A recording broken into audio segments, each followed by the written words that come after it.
আসসালামু আলাইকুম, welcome back to my channel. আশা করি আপনারা সবাই ভালো আছেন। আজকের এই ভিডিওটা আমি একটু মজা করে শুরু করব। আপনারা জানেন কখন একটা জিনিসের দাম বাড়ে? আপনি বামের এই ছবিটাতে দেখেন, এইখানে একটা কাঁচা মুরগি মানে র মুরগি, চিকেনের দাম 300 ইয়েন। তারপরে আপনারা ডানে এই পারে একই মুরগি যখন একে পুরাই গ্রিল করে খাবারের মতো করে তৈরি করা হয়েছে, তার দাম হয়ে গেছে 1500 ইয়েন। তো এইখান থেকে আমি যেটা আপনাদের বোঝাতে চাচ্ছি যে আপনাকে যদি আপনার নিজের ভ্যালু বাড়াতে হয়, দাম বাড়াতে হয়, তাহলে আপনাকে সংগ্রাম করতে হবে, আপনাকে নিজেকে পুরাতে হবে। তারপরেই মানুষ আপনার দাম এইভাবে বাড়াতে শুরু করবে। তো এইখানে আমি যেটা আপনাদের বোঝাতে চাচ্ছি সেটা হলো যে আপনি এখন যে অবস্থায় আছেন, আপনার মধ্যে যদি কোনো স্কিল না থাকে, তাহলে কিন্তু আপনার অবস্থাটা এরকমই 300 ইয়েনের এই চিকেনটার মতো আপনার এখনকার অবস্থা। আপনাকে নিজেকে বিভিন্ন ধরনের স্কিল আপ করতে হবে, ভাষা শিখতে হবে, বিভিন্ন স্কিল টেস্ট পাস করতে হবে। তারপরে আপনার ভ্যালুটা এরকম 1500 ইয়েনের মতো একটা চিকেনের মতো হবে।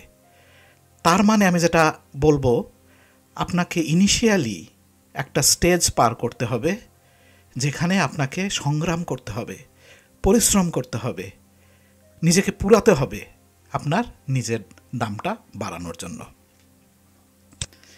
তে আমি অনেক দিন হলোই আপনাদের থেকে যে পরিমাণ ভালোবাসা পাচ্ছি ইউটিউব চ্যানেলটাতে। আপনারা জানেন চ্যানেলটা জাস্ট 3.5-4 মাস আগে বানানো, এখন প্রায় 6500-এর মতো ফলোয়ার। মানে আমি সত্যি আপনাদের ধন্যবাদ না দিয়ে মানে আমার পারবো না, এরকম একটা উপায়। এরকমভাবে যে আপনারা আমাকে ভালোবাসবেন, আমার কাছে আসবেন, এইটা কিন্তু আমার চিন্তাতেও ছিল না। যার ফলে আমার কাছে একটা জিনিস এখন মনে হয় যে আমি আপনাদের কিভাবে আরও সেবা দিতে পারি, আরও আপনাদের কাছে যেতে পারি, আপনাদের আরও কিভাবে হেল্প করতে পারি। তা আপনারা জানেন আমি যেহেতু ফুল টাইম জব করি, আমার জন্য আপনাদের রিয়াল টাইমে ওইভাবে উত্তর দেওয়া সম্ভব হয় না, কিংবা কথা বলতে হলেও 4-5 দিন ওয়েট করতে হয়। যাই হোক, এটা আশা করি আপনারা মেনে নেবেন যেহেতু আমি ফুল টাইম জব করি। কিন্তু আমি কিন্তু সবসময় আপনাদের জন্য চিন্তা করি যে আপনাদের কীভাবে জাপানে নিয়ে আসা যায়, কত সুন্দরভাবে এবং কি কি টেকনিক ইউজ করা যায়। তাই আমি গত আপনার কয়েকদিন হলো একটা জিনিস খুব চিন্তা করছিলাম যে আপনাদের জন্য আমি কিভাবে একটা সুন্দর প্ল্যান করলে আপনারা কম খরচে বৈধভাবে জাপানে আসতে পারেন।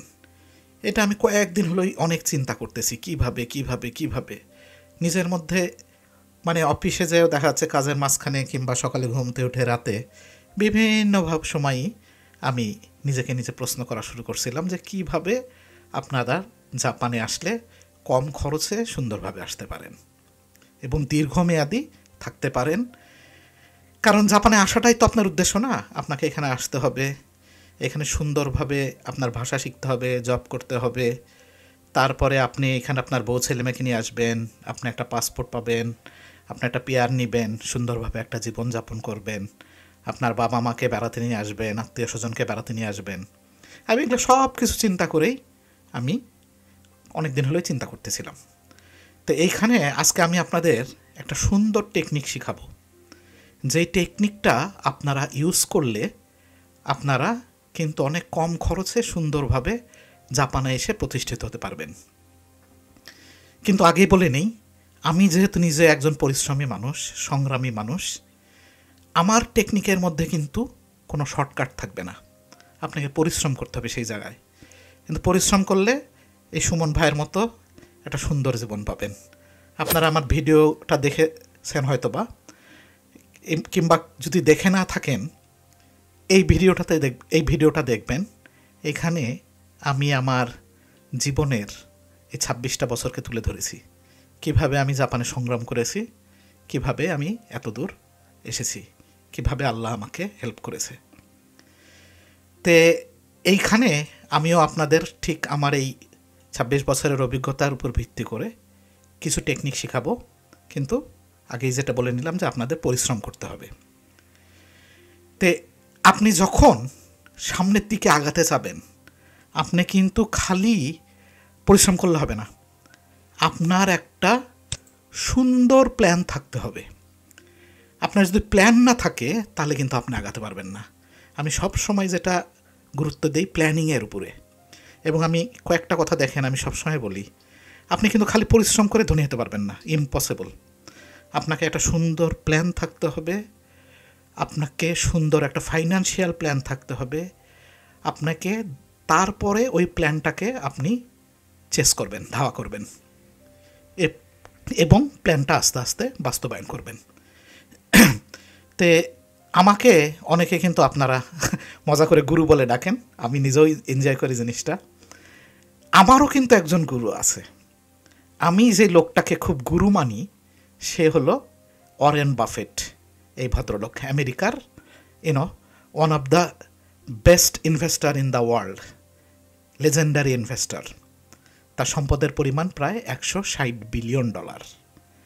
এবং সে যে কথাগুলো পৃথিবীতে রেখে যাচ্ছে এগুলা হচ্ছে আমাদের পৃথিবীর জন্য, খালি মানব জাতির জন্য না, পৃথিবীর জন্য কিছু সম্পদ সে রেখে যাচ্ছে। তার কিছু ডায়ালগ আছে যেগুলা কিন্তু দারুণভাবে আপনার জীবন চেঞ্জ করতে পারে। তো এইখানে আমাদের লাইফে প্ল্যানিংয়ের কেন প্রয়োজন, এইখানে দেখেন উনি একটা সুন্দর ডায়লগ দিয়েছে, সেটা হলো an idiot with a plan can bit a genius without a plan.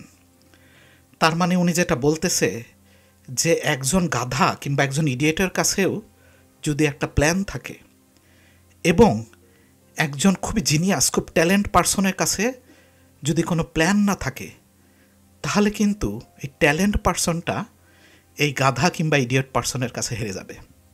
সে যতই গাধা হোক, যতই ইডিয়েট হোক, সে কিন্তু জিতে যাবে। তো তার মানে আমি যেটা বলতে চাচ্ছি যে every stage in your life you need a plan and then you need to chase it. তারপরে সেটাকে আপনাকে ধাওয়া করতে হবে এবং দেখতে হবে যে কোথাও কোনো ভুল থাকলে সেগুলো সংশোধন করতে করতে আগাতে হবে। তো চলেন আমরা এখন আমাদের মেইন স্লাইডটাতে যাই। আমাদের এই মেইন স্লাইডটাতে আজকে আপনাদের আমি যেটা বোঝানোর চেষ্টা করব যে আপনি কম খরচে কিভাবে জাপানে এসে স্টেপ বাই স্টেপ আমার অ্যাডভাইসগুলো মানলে আপনি দাঁড়ায় যেতে পারবেন। তো এইটার জন্য আমি এখানে নাম দিয়েছি যে এটা আমাদের স্ট্র্যাটেজিক প্ল্যান। আমাদের একটা এরকম প্ল্যান থাকবে যে এইটা আমরা ফলো করব। তো আমি যেহেতু প্রথমেই বলে আসলাম যে আমি খুব প্ল্যান করে চলি আমার লাইফে, সুতরাং আমিও চাবো যে আপনারা আমার ছোট ভাই ছোট বোন, আমার অডিয়েন্স, আপনারা যদি আমাকে ফলো করেন আপনাদেরও একটু প্ল্যান করে আগাতে হবে, এবং প্ল্যান করে আগালে আপনারা ইনশাল্লাহ নিশ্চিতভাবে সফলতার দেখা পাবেন। তো আজকে আমি যে জিনিসটা বলতে চাচ্ছি, আমি পুরা ভিডিওটিতে একটি মাত্র জিনিসই শুধু এইখানে আপনাদেরকে ফোকাস করব।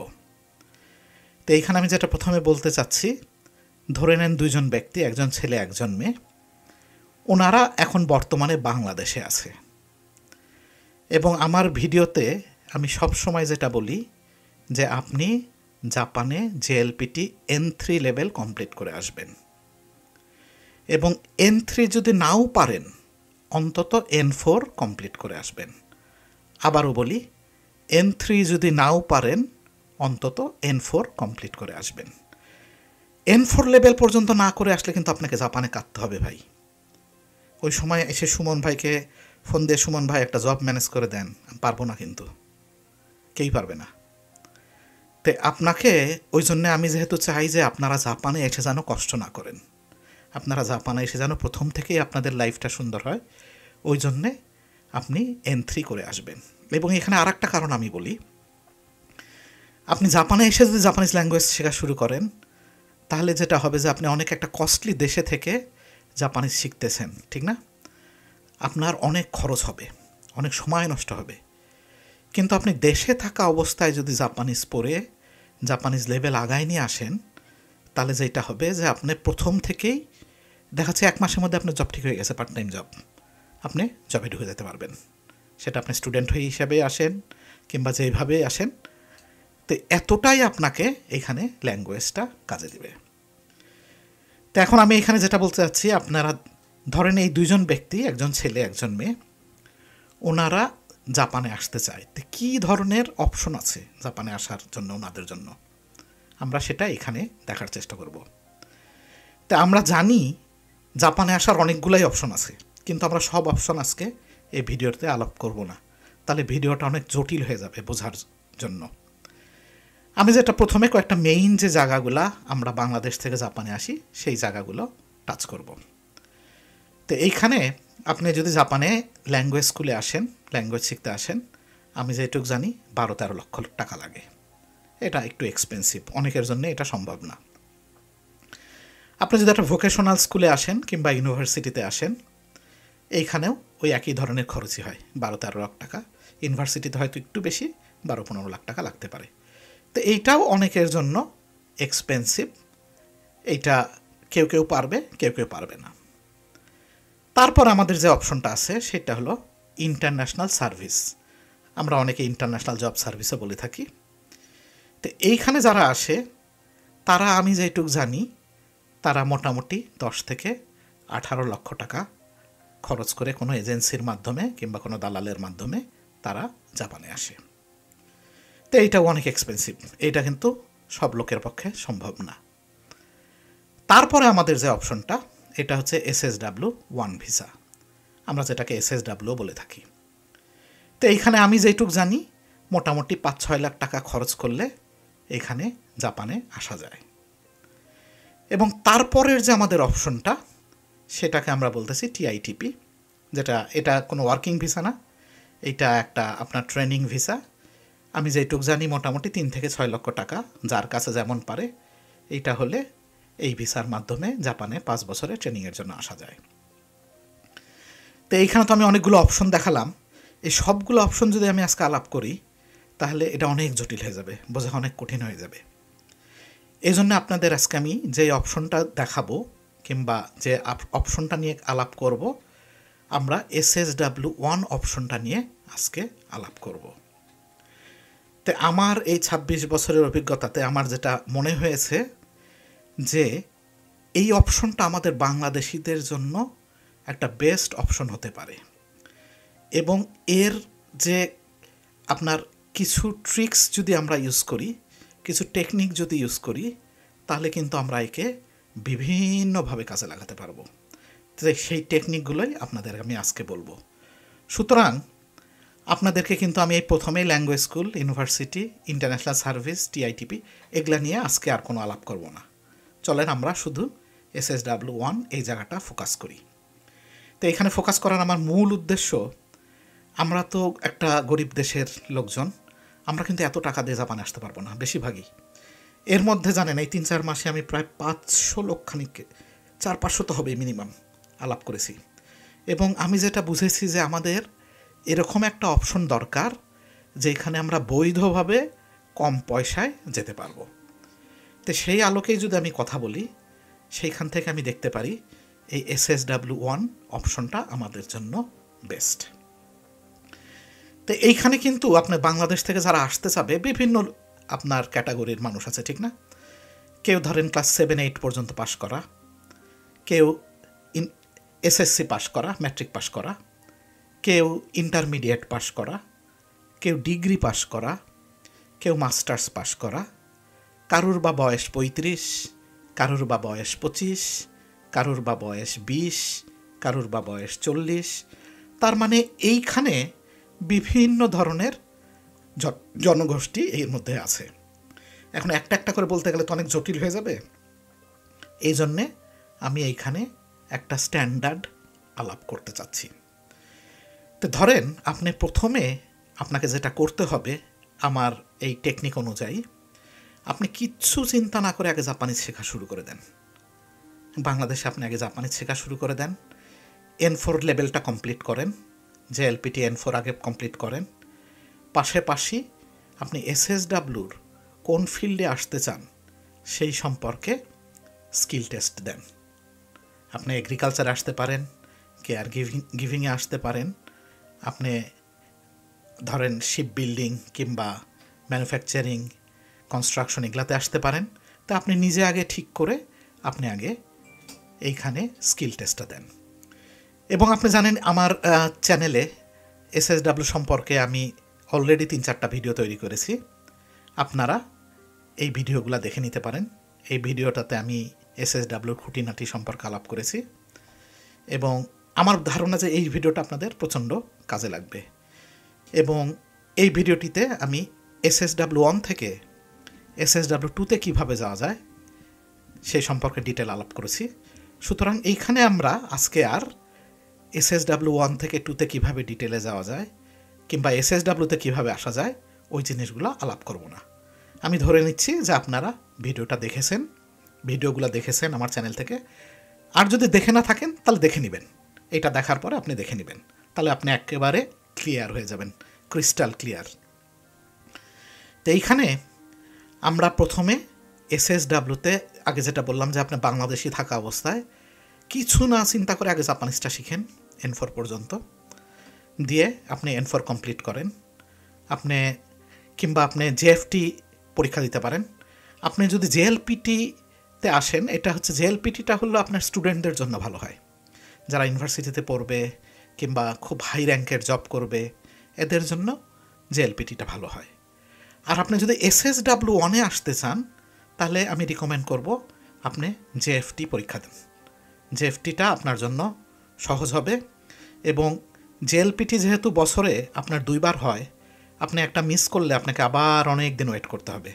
আমরা জানি এটা সাধারণত জুলাই এবং ডিসেম্বরে হয়, কিন্তু JFT পরীক্ষাটা আপনার প্রতি মাসে 4-5 বার 6 বারও হয়।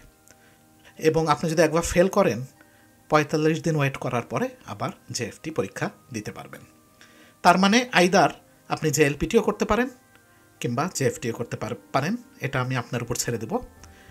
তো এখন আপনি ধরেন এখানে JFT কিংবা JLPT N4 কমপ্লিট হয়ে গেছে, কিন্তু আপনি ওইখানে বসে থাকবেন না। আপনি সময় হাতে থাকলে আপনি, যেটা আমি বারবার বলতেছি, আপনি N3 পর্যন্ত কমপ্লিট করে ফেলেন JLPT, নিজেকে আগায় নেন। আমি এটাই বোঝাতে চাচ্ছি, কারণ এটা আপনার লাগবে, আলটিমেটলি জাপানে আসার পরে আপনার লাগবে। তাহলে আপনি কী জন্য নিজেকে আগায় নেবেন না? তারপরে আপনি একটা এজেন্ট খুঁজে ধরেন আপনি SSW1 ভিসায় জাপানে আসলেন। আসার পরে আপনাকে যেটা মাথায় নিয়ে আসতে হবে, এইখান থেকে কিন্তু আমাদের টেকনিকটা শুরু হতে যাচ্ছে। এইখান থেকে খুব মনোযোগ দিয়ে শোনেন। তারপরে আপনাকে আমি বলবো যে আপনার মাথায় থাকতে হবে যে আপনি JLPT N2 কমপ্লিট করবেন। JLPT N2 কমপ্লিট না করলে কিন্তু আপনি আগাতে পারবেন না। আপনি জাপানে আসার পরে তো ধরেন SSWতে আসার পরে আপনি 3 বছর সময় পাবেন আপনার পরের স্কিল টেস্টটা দেওয়া পর্যন্ত। তো সেই ক্ষেত্রে আমি যেটা বলবো, এই আসার পর থেকে আপনি সময় আর নষ্ট না করে, আপনি যদি দেশ থেকে N3 কমপ্লিট করে আসেন তাহলে আপনি N2-র জন্য পড়াশোনা শুরু করে দেন। আর যদি দেশ থেকে N4 কমপ্লিট করে আসেন তাহলে এখানে আসার পরে প্রথমে N3 করেন, তারপরে N2 করেন। তো এইখানে আমি আগুনের ছবি দিয়েছি, তার মানে যে প্রথম 2-3টা বছর আপনাকে আগুনের মধ্যে দিয়ে হাঁটতে হবে প্রথমে। তো তারপরে আপনার যেটা হচ্ছে, এইখান থেকে আমি যে টেকনিকটা আপনাদের বলতে চাই, আপনি যদি অনার্স কিংবা মাস্টার্স কমপ্লিট করা থাকেন দেশে, কিংবা ডিগ্রি কমপ্লিট করা থাকেন, তাহলে কিন্তু আপনি এখান থেকে যদি ভালো করে ভাষা JLPT N2 লেভেল শিখে যান, তাহলে কিন্তু আপনি জাপানে বিভিন্ন জায়গায় জবের অ্যাপ্লিকেশন করতে পারবেন। এখানে ওয়েব পোর্টালগুলা কিংবা হ্যালো ওয়ার্ক বিভিন্ন সিস্টেম আছে, যেগুলো আমার চ্যানেলেও ভিডিওগুলো আছে।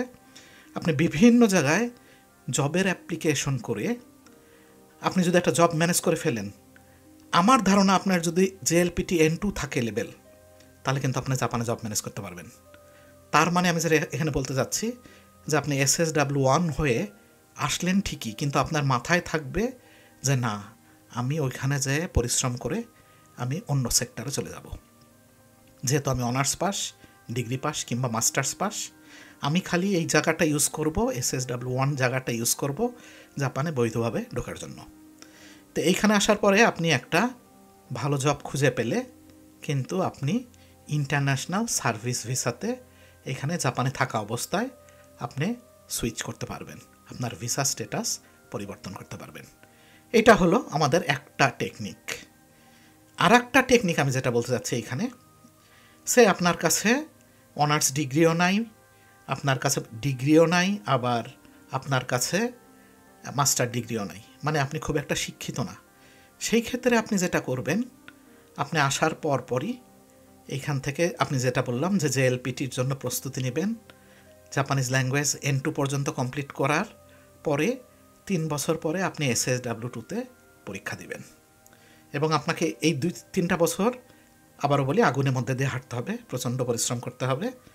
তারপরে আপনি এখানে যদি SSW2-তে পাস করে যান পরীক্ষাটাতে, তারপরে আপনার কিন্তু এইখানে SSW-র ভিসা স্ট্যাটাসটা চেঞ্জ হয়ে গেল। এবং এই দুইটা ক্ষেত্রেই আপনি 5 বছর কাজ করার পরে আপনার ইন্টারন্যাশনাল সার্ভিস এবং SSW2 দুইটার ক্ষেত্রেই আপনি কিন্তু 5 বছর জব করার পরে আপনি সুন্দরভাবে যদি ট্যাক্স দেন, এই দেশের নিয়মকানুন মেনে চলেন, তাহলে আপনি সিটিজেনশিপের জন্য অ্যাপ্লাই করতে পারবেন কিংবা পাসপোর্টের জন্য অ্যাপ্লাই করতে পারবেন। পাসপোর্ট মানে আমি পিআরের জন্য আপনি অ্যাপ্লাই করতে পারবেন। তো এইখানে আমি আরেকটা জিনিস আপনাদের টেকনিক শিখাই দেই। জাপানে 2টা হাত মানেই কিন্তু 1 লক্ষ টাকা আমার ভাষাতে। তা আপনি যখন SSW1 থেকে ইন্টারন্যাশনাল সার্ভিস ভিসায় আসলেন, আপনি যখন চেঞ্জ করে ফেললেন জাপানে আসার পরে, তখন কিন্তু আপনি আপনার ওয়াইফকে নিয়ে আসতে পারবেন। আপনি যদি বিবাহিত হন আপনার ওয়াইফকে আনতে পারবেন, আবার আপনি যদি একজন মেয়ে হন আপনি আপনার হাজব্যান্ডকে নিয়ে আসতে পারবেন। এবং সে ডিপেন্ডেন্ট ভিসায় আসার পরে সে কিন্তু সপ্তাহে 28 ঘন্টা কাজ করতে পারবে। 28 ঘন্টা যদি আপনি কাজ করেন, মাসে যদি মোটামুটি 120 ঘন্টা মতো কাজ করেন, আপনার ওয়াইফ কিন্তু প্রায় 1,40,000 থেকে 50,000 ইয়েন ইনকাম করতে পারবে, যেটা কিনা বাংলাদেশি টাকায় 1 লক্ষ টাকার কাছাকাছি। তার মানে এখানে আপনাদের আমি যে টেকনিকটা শেখাচ্ছি, আপনি একা আসার পরে আপনি কিছুটা সময় পরিশ্রম করার পরে আপনার পরিবার নিয়ে আসলে কিন্তু আপনার ইনকাম বেড়ে যাবে এবং সে আপনার জন্য রান্না করতে পারবে, আপনাকে বাইরেও খেতে হবে না। আপনার একজন থাকতে যে খরচ জাপানে, 2 জন থাকতে কিন্তু একই খরচ, কম বেশি। আপনি তো আর অত বড় আলিশান বাড়ি নিয়ে থাকবেন না, একই খরচ। তো ওই SSW2-র ক্ষেত্রেও একই বলবো। আপনার যখন SSW2 হয়ে যাবে তখন আপনি আপনার ওয়াইফকে নিয়ে আসলেন, নিয়ে এসে সেও কিন্তু আপনার জন্য পার্ট টাইম কাজ করে 1 লক্ষ টাকা খানিক কামাতে পারবে প্রতি মাসে। তো এইখানে আমি একটা টেকনিক যেটা বলবো, আপনি যখন আমার মানে আপনাদের সুমন ভাই গুরুর যখন আপনি এই সাজেশনটা গ্রহণ করবেন, আপনি যখন মনে করবেন ওকে সুমন ভাই আপনি সুন্দর একটা অ্যাডভাইস দিয়েছেন, আমরা এটাই মানব, তখন আমি আপনাকে বলবো, আপনি যদি অলরেডি বিবাহিত হয়ে থাকেন, আপনি তো জাপানি শিখতেছেনই, আপনি SSW-তে জাপানে পা দেওয়ার পর থেকেই আপনার ওয়াইফকেও জাপানিজ শেখা শুরু করাই দেন বাংলাদেশে। সে তখন বাংলাদেশে আছে, ঠিক না? সে তো এখনও জাপানে আসেনি। তো সেও যদি 2-3 বছর বাংলাদেশে জাপানিজ শিখে, তারপরে আপনার যখন ইন্টারন্যাশনাল সার্ভিস ভিসা হয়ে যাবে কিংবা SSW ভিসা হয়ে যাবে, সে কিন্তু জাপানে আসার পরেই কাজ শুরু করে দিতে পারবে। তো এইভাবে কিন্তু আপনি দেখেন আপনার ইনকাম আপনি বাড়াতে পারতেছেন। আপনি একলা হইলে SSW-তে হয়তো 2 লাখ বেতন পাবেন, আপনার 2,20,000 পাবেন ঊর্ধ্বে, 2.5 লাখই ধরলাম পাইলেন। তার সাথে আপনার ওয়াইফও যদি আপনার জন্য 1.5 লাখ টাকা করে নিয়ে আসে প্রতি মাসে, আপনি কিন্তু প্রতি মাসে এখন তাহলে 4 লাখ টাকা ইনকাম করতেছেন দুজন মিলে, 4 লাখ ইয়েন, তার মানে আপনি ওইখান থেকে যদি 70-80 হাজার কিংবা 1 লক্ষ ইয়েন দিয়েও আপনি আপনার জীবনযাপন করেন, আপনি কিন্তু 2.5-3 লাখ ইয়েন প্রতি মাসে সেভ করতে পারবেন। বিশাল টাকা, 2-2.5 লাখ টাকা আপনি প্রতি মাসে সেভ করতে পারবেন। কিন্তু সেই জন্যেই আপনাকে প্ল্যান অনুযায়ী চলতে হবে। এই জন্যে কিন্তু আমি বারবার করে আপনাদের এই প্ল্যানের উপর গুরুত্ব দিলাম। এই জন্যে আপনাদের আমি আগের স্লাইডগুলোতে এত সুন্দর করে এগুলো বুঝালাম যে কী জন্য একটা প্ল্যানের দরকার লাইফে, কিভাবে আপনি আপনার ভ্যালুটা বাড়াবেন। কারণ এই বাজারে তো আপনাকে এমনি কেউ নিবে না, আপনার মধ্যে যদি স্কিল না থাকে। আপনাকে এভাবে পড়তে হবে, পুরে নিজের ভ্যালু আপনাকে বাড়াতে হবে, তারপরে মানুষ আপনাকে দাম দিবে, তার আগে কিন্তু না। আমি আমার ভিডিওতে দেখেন 7 বছর আমার লাইফে কোনো ঘুম ছিল না। আমি 7 বছর পরিশ্রম করছি 1999 সাল থেকে 2006 সাল পর্যন্ত। এখন কিন্তু আমার একটা সুন্দর লাইফ, আলহামদুলিল্লাহ, আপনাদের দোয়ায়। আমিও চাই আপনারা আমার মতো পরিশ্রম করে একটা সুন্দর জায়গায় আসেন, সুন্দর একটা লাইফ লিড করেন। আমার কিন্তু শরীরে কোনো আপনার হারাম পয়সা নাই ভাই, একেবারে দাঁড়ায় থেকে কাজ করা পয়সা। খুব সুন্দর ঘুমাতে পারি রাতে, কোনো টেনশন নাই যে কে এসে কখন ডিস্টার্ব করবে, কিচ্ছু নাই। আমিও চাই আপনারা এরকম একটা সুন্দর লাইফের দিকে আগান। এই জন্যই আপনাদেরকে আমি এত সুন্দর একটা প্ল্যান বলতে যাচ্ছি। তো এই ধরনের প্ল্যান আমার আরও খুঁজে বের করার ইচ্ছা আছে আপনাদের জন্য। আমি প্রথমে যেহেতু বললাম যে আমি আপনাদের কাছে কৃতজ্ঞ, আপনারা এতটা সাপোর্ট করেন আমাকে, আমি মানে সত্যি আপনাদের কাছে কৃতজ্ঞ। তো এইখানে দেখেন, তারপরে আপনি যখন একটা সিটিজেনশিপ পেয়ে যাবেন, জাপানিজ পাসপোর্ট পেয়ে যাবেন, কিংবা জাপানে যখন আপনার পিআর হয়ে যাবে, তা আমার ধারণা সিটিজেনশিপটা সোজা জাপানে পাসপোর্টের থেকে, আপনার এই পিআরের থেকে। এবং আপনি যদি জেএলপিটি N2 কমপ্লিট করেন, প্রত্যেকটা জিনিসের সাথে একটা লিঙ্ক আছে। আপনি যখন জাপানিজ সিটিজেনশিপের অ্যাপ্লাই করবেন এবং আপনি যখন সেখানে উল্লেখ করবেন যে আমার জেএলপিটি N2 কমপ্লিট, আমার একটা জব আছে, আপনার অনেক সহজেই সিটিজেনশিপ হয়ে যাবে। কারণ আমি সবগুলা ভিডিওতে বলি যে জাপানে লোক সংখ্যা মারাত্মকভাবে কমে যাচ্ছে, সুতরাং জাপান কিন্তু লোক চায়। আপনি যদি নিজেকে পুরাই রেডি করতে পারেন, দে আর রেডি টু বাই ইউ। যার ফলে আপনি এইভাবে আগাবেন এবং আপনি যখন একটা সিটিজেনশিপ পেয়ে যাবেন কিংবা পার্মানেন্ট রেসিডেন্টশিপ পেয়ে যাবেন, তখন আপনার লাইফটা কিন্তু এরকম হবে রিল্যাক্স একটা লাইফ। আপনার সাথে পেনশন থাকবে, হেলথ ইন্স্যুরেন্স থাকবে, আপনার বাচ্চারা এখানে একটা সুন্দর পরিবেশে মানুষ হবে, আপনি অনেক কিছু থেকেই তখন মুক্ত। তার মানে আপনার লাইফটা just like you are in front of a beach and enjoying yourself. So আমি যেটা বলতে চাইলাম যে তার মানে সারমর্ম হিসাবে আমি বলতে চাই যে আপনাদের এরকম একটা সুন্দর প্ল্যান থাকতে হবে, পরিশ্রম করার মন মানসিকতা থাকতে হবে, নিজেকে আগুনের মধ্যে দিয়ে হেঁটে নিয়ে যাওয়ার একটা প্ল্যান থাকতে হবে। তারপরেই আপনি এরকম সুন্দর একটা ভিউ দেখতে পারবেন। আপনারা জানেন, একটা সুন্দর মোটিভেশন দেই, আপনার কখন রংধনু দেখা যায় জানেন?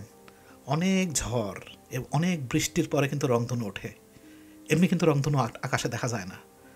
তার মানে আপনার লাইফেও আপনাকে রংধনু দেখতে গেলে আপনাকে ওই ঝড় বৃষ্টির মধ্যে দিয়ে আগে হেঁটে যেতে হবে, তারপরেই আপনি সুন্দর রংধনু দেখতে পারবেন।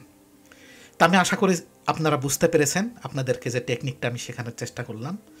এবং এই সম্পর্কে যদি কোনো প্রশ্ন থাকে আপনারা অবশ্যই করবেন।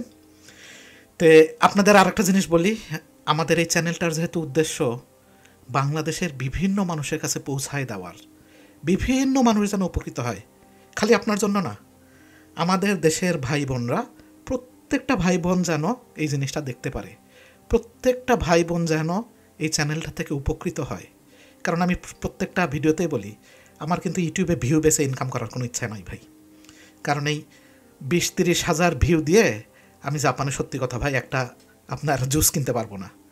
তাই আমি আপনাদের রিকোয়েস্ট করব, আপনি প্রত্যেকটা ভিডিও দেখার পরে আপনারা লাভ, লাইক, কমেন্ট যদি করেন, তাহলে কিন্তু ইউটিউব অ্যালগরিদম আপনার মনে করবে যে কন্টেন্টসটা অনেক ভালো, অনেকজনের কাছে পৌঁছায় দিবে। এতে যেটা হবে, আমাদের দূর দূরান্তের গ্রামে গঞ্জে, শহরের বড় ভাই, ছোট বোন, সবার কাছে ভিডিওটা যাবে, অনেকে অনেক উপকৃত হবে। আশা করি আপনারা এই ছোট কাজটুকু করবেন যে প্রত্যেকটা ভিডিও দেখার সাথে সাথেই একটা কমেন্ট এবং একটা লাভ কিংবা লাইক দিবেন। এতে পুরা চ্যানেলটার জন্য উপকার হবে, পুরা বাংলাদেশের আমাদের ভাই বোনদের জন্য উপকার হবে। আজকে যেহেতু শনিবার, ইচ্ছা আছে বিকালবেলা ব্যাডমিন্টন খেলার। আর আরেকটা কথা, যে আপনাদের সুবিধার জন্য আমি কিন্তু একটা ফেসবুক চ্যানেল খুলেছি এবং ফেসবুকের পেজটাতে আমি একটু একটু করে জাপানিজ শেখানো শুরু করছি। এবং আমি যেহেতু খুব একটা মোটিভেটেড মানুষ, আমি কিন্তু বিভিন্ন ধরনের মোটিভেশনাল পোস্ট দিই আপনাদের ওই ফেসবুক পেজটাতে। তা আমি আপনাদের অনুরোধ করব আপনারা ফেসবুক পেজটাতেও জয়েন হন, যার ফলে আমার সাথে আপনারা প্রতিদিন কানেক্টেড থাকবেন। এবং আমি ফেসবুকের মাধ্যমে যে জাপানিজগুলো শেখাচ্ছি, এটা কিন্তু আপনি জাপানিজ জানলেও আপনি আপনার লেভেলটা চেক করতে পারবেন। এই ভিডিওটি ইনফরমেশন শেয়ার পারপাস, এটা কোনো প্রফেশনাল অ্যাডভাইস না, এবং এই ভিডিওটি দেখে আপনারা কোনো ধরনের প্রফেশনাল ডিসিশন নেবেন না, কারণ আমি কোনো লাইসেন্সধারী কিংবা অ্যাপ্রুভড কোনো মানুষ নয়, আমার কোনো লাইসেন্সও নাই। সুতরাং এইটা দেখে যদি আপনি কোনো ধরনের প্রফেশনাল কিংবা কোনো ডিসিশন নিয়ে থাকেন, সেই ক্ষেত্রে আমি কোনো দায়িত্বভার বহন করব না।